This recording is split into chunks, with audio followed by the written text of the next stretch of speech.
Hey guys, welcome to my YouTube channel. Thanks for watching. Hope you guys had a good New Year's. Mine was alright.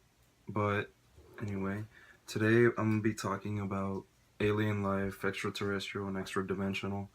So let's just jump right into it. Alright, so I'm gonna start off with the Anunnaki because they are probably the ones that have influenced humanity the most. Alright, so the Anunnaki are a very, very tall species, about 3 meters in height. They have chalk white skin, blonde hair, red hair, light brown hair, blue, green, or hazel eyes. They come from a planet called Nibiru, which I'll explain in another video. They are also a very, very technologically advanced species. They figured out how to basically travel in space about 500,000 years ago, and they came here to Earth for a very specific purpose, which rolled out into something completely different. So due to their warlike nature, and a lot of their wars, they basically kind of messed up their atmosphere. So what they came here on Earth to do was mine for gold. And I guess they figured out that if they turned the gold into some form of dust, they can spray it into their atmosphere and kind of patch it up a bit. But yeah, that's the initial reason why they first got here. Now when they got here, the pilots, I guess, the Air Force guys, they were the ones mining the gold at first, but then they started to go on strike because they said it was too hot and humid and too hard, and they said that they weren't miners, and they started to protest, and so the king of Nibiru, his name is Anu, has 2 sons. One of them's called Enlil, one of them's called Enki, and all this comes from the Sumerian tablets. Alright, now Enlil was a businessman, Enki was a scientist. So Enki basically told Anu, his father, that he would build a working slave race just so that they can mine the gold for them. And it ended up turning into a completely different project. Anyway, in those times when they got here, I guess humanity was at that stage called Homo habilis. So that's who Enki targeted to create this slave race. And basically what he did is he created Homo erectus with the help of a few relatives. And Homo erectus were the slave force mining the gold for them. Now Enki kind of went a different path because he ended up impregnating a female Homo erectus. He probably did it through, like, injection or something, but what ended up happening is that she ended up giving birth to something called Homo sapiens, and that's what we are today. And that his son that he mixed his DNA with, and the female Homo erectus's DNA, he named him Zai-Sudra. Now many of you know Zai-Sudra by another name, Noah, I believe. Anyway, the Noah's Ark story in the Bible came from these Sumerian tablets. Enki's brother Enlil was enraged because he had done this. He had created this sentient species, humans, us. And he was mad because I guess there's like these laws, these cosmic laws that don't allow intervention like this to happen. And this was around the time that the last pole shift happened, so they knew it was coming. And they knew that there's going to be a global flood and it was going to be a disaster.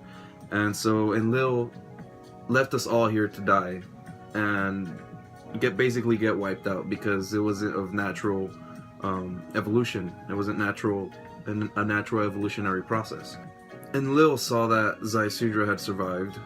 He was totally pissed off, and apparently he tried to choke Enki and kill him, but their father, Anu, which is the king of Nibiru, said that it must be of divine order for the human race to survive, and so ultimately what he did was he told the Anunnaki royals that were here on this planet to split up humanity and teach them civilization, which was the beginning of the Sumerian civilization. And I mean, if you look at it, these ancient peoples from thousands of years ago, they basically learned how to read, write, how to make sewer systems, how to build schools, how to create laws, basically overnight, which doesn't make sense. If you're a caveman, you don't just learn to read overnight and know about astronomy or astrology. It's just I don't see that being possible. And before I get ahead of myself, you're probably wondering why Nibiru has anything to do with the flood. Well, you see this giant planet, every time it comes near Earth or near any planet in general, it affects it due to its gravitational pull, and it has to do with electromagnetic fields and the poles, magnetic north and magnetic south. They get affected, they shift, and it's just this whole other thing that I'm gonna do in another video, so just stay tuned for that. Alright, I'm gonna touch up a little bit on the Black Knight satellite. I'm pretty sure a lot of you have heard of it. It's basically the satellite that the Anunnaki left here before the flood, because they knew it was coming. And so what they used it for, it was to monitor the South Pole, and the ice sheet that was gonna break off. And it was also used as a way to communicate with Mars and Nibiru from Earth. And yeah, that's why that Black Knight satellite is up there. And I know a lot of you have been wondering what that was. Mars is definitely very peculiar, because there's things that we've found on Mars that are just unexplainable. And it's directly linked to this whole situation. Anyway, Mars was used as a way station for gold shipments to Nibiru. Back when the Anunnaki were colonizing it, Enki was the guy he was basically the commander in charge of Mars. Alright, let's get back to the human civilization story. Now, by the time that humans were already civilized and we were thriving, and there was kingdoms installed, Marduk, Inanna, and Lil, and a few other royals were starting to get power driven. They started to want control, and due to their warlike nature again, they started to wage war against each other. Now, a lot of them ruled certain cities, like I think Enki ruled Greece, Marduk ruled Babylon, Egypt, Inanna ruled, I believe, the Indish valleys or the Indian lands, and Lil ruled the Hebrews, and he also changed his name to Yahweh. And now, while all this was going on, after the flood, the Anunnaki workers on Mars, they escaped to Earth, and once everything was settled, they started to mate with the Earth women. And that's what the Bible talks about in Genesis, I believe, chapter 6, verse 4. And these giants are called the Nephilim, or the Nephilim. You're probably thinking that I'm full of shit or something, but I mean, there are these giant skeletons being found and being dug up all around the world. They're just not reported in mainstream media, and they're actually one of the world's best kept secrets. And so when these giants decided to live alongside humans, and like I said, when they were waging war against each other, Enlil decided to nuke Sodom and Gomorrah, and those were Marduk cities, and that's where a big concentration of those Nephilim giants were living at. And so they all had to escape to, get away from the radiation, and they ended up going to a new land, and its name is Atlantis. Now, Atlantis was a highly technologically advanced civilization, and it was thriving, it was doing just fine, until a meteor came and destroyed it, which forced the Nephilim once again to be driven out. And so they started to inhabit, small islands, started to basically spread across the globe and leave their tracks wherever they went. Now, when that meteor struck Atlantis about 4,000 years ago, I guess it caused it to be flooded, or I don't know what happened, but all I know is it ended underwater, and Atlantis is now the remains of Atlantis is now the Azore Islands in the Atlantic, and they're still there. Those islands are the mountaintops of that continent that used to exist. Alright, so enough of the Anunnaki for a minute. Right now, I'm going to talk about the reptilians. Now, I remember when I first learned about the reptilians, I thought it was bullshit. I didn't want to believe it. I thought it was just too much, and I thought that it was just crazy conspiracy theories. Even though I am a conspiracy theorist or realist, however you want to take it, but the more I looked into things, the more likely their existence had become. And it's just kind of creepy to realize that these things are very real. And their ancient name, like I guess like the first Christians after Jesus died, they used to call them the archons. And the Greys, you know, the little short dudes, the skinny bodies and the big heads, black almond eyes, those two are archons. Although I don't really know much about their origins, I'll definitely need to look into them more, but I am more familiar with the reptilians. Now, the reptilians haven't always been here. They actually couldn't come here to Earth, even though they've been trying to get their claws on this planet for a very long time. But due to, I suppose, again, cosmic treaties and interference laws, they were forbidden from ever coming here from these divine beings. I can't remember the name right now, even though I don't know why I forgot it. But anyway, these divine beings from another dimension, these are extra-dimensional beings. The reptilians are extra-dimensional, meaning they can move from the fourth dimension to the third at will. The reptilians are extra-dimensional. The Greys, I believe, are extra-dimensional. But yeah, these other divine beings that come from, I believe I heard once from the 11th density or the 12th or the 10th. I don't remember. But yeah, these beings are basically angels. They're what the Bible talks about and many other cultures. They're what we are familiar with as angels. They're here to help humanity, or they come here to help humanity. They're not here. They just come here, but they're basically beings of love and light, and they're the good guys. Anyway, they're the ones that kept the reptilians away from this planet. And the only way that the reptilians could come here is through direct invitation, which Marduk, that's where he messed up. And he's the one that invited them here, because he was afraid that he was losing these wars to his cousin Inanna. So yeah, that was the biggest mistake of his life. And I say it was a mistake because they quickly betrayed him. Like, they had this deal that they would help each other, but the reptilians, as soon as they got here, they just betrayed him. They threw away the deal. They were just like, oh, the hell with you. And they ended up trying to assassinate him, and then they were just free to infiltrate the Earth and do what the fuck they wanted. So they basically took over the Earth. As soon as they got here, they took over the governments, they took over the people, they took over the systems, and it just turned into a giant mess. Well, yeah, that was the time when the Anunnaki lost their grasp on Earth. They lost their control on Earth, and the reptilians took over.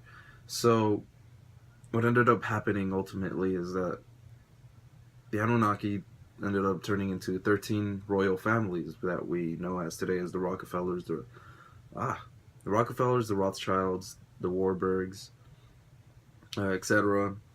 And the reptilians are the ones that, I mean, these people, these 13 families, they're the ones that do deals with the reptilians, and they deal with each other as to what the fuck they're gonna, I don't know, whatever their agenda is gonna be, and they also interbreed with each other, and that's how the reptilians maintain their shape-shifting abilities to look like us. Okay, now, the reptilians interbreed with humans to gain that ability to shapeshift into us, into our appearance. And how they maintain that ability is very disgusting. They have to drink human blood. The younger the better. And because of that, that's when the satanic cults started to shape. And that's why all these, just, I guess, what is it, hundreds of thousands or millions of children that go missing every year and never are found. It's because of this, because they use children's blood in satanic rituals to maintain this ability and completely just maintain their grasp and control on Earth and fool us all. So yeah, I mean, shit. That's where these satanic cults come from. That's where the child sacrifice thing comes from. It wasn't because there's this guy Lucifer. It's not because of this, religious idea is what they tell you. That's just a front. All religions, these mainstream religions and their ridiculous beliefs that are obviously being disproven now. Those were all just fronts for people back then. And as we begin to evolve spiritually, us as a human race, we begin to see through that, through all the misleading information that religion used to offer. But anyway, basically, what the Christians call God was Enlil, and what everybody else called God was Enki, because back then they made us worship them as gods, and I mean, they were very, very, very superior to us back then, but we are now starting to catch up, and we're starting to evolve spiritually, and our consciousness is starting to evolve as well. Now, I'm not saying there is no God and that God does not exist. I'm just saying that these were our gods back then in the Bible. That's how we saw them. That's what they made us believe. But I mean, even the Anunnaki themselves, the king of Nibiru, Anu, which is, I guess, the highest god, even he knows that there's a divine creator, a grand architect of the universe. It's just, we cannot even begin to perceive what God is, the actual creator of everything. I have a few theories, but I mean, I just feel like we're not at that evolutionary stage to grasp exactly. Even if they told us what he is, we wouldn't even be able to comprehend it. So I'm not saying that the Anunnaki are gods and that they are the gods.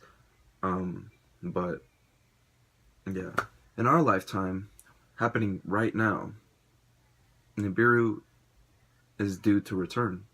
It's very, very close now. I'll show you guys pictures that my sister took. I don't know if it's the binary star that she took a picture of, or if it's Nibiru that she took a picture of. It's very hard to tell, but to me it looks like a second sun, so probably Nemesis, because that's what NASA called this binary star, Nemesis. And that's its name if you want to research it more. But yeah, Nibiru is back. It's almost here. It's very hard to tell, but I just feel that something's coming.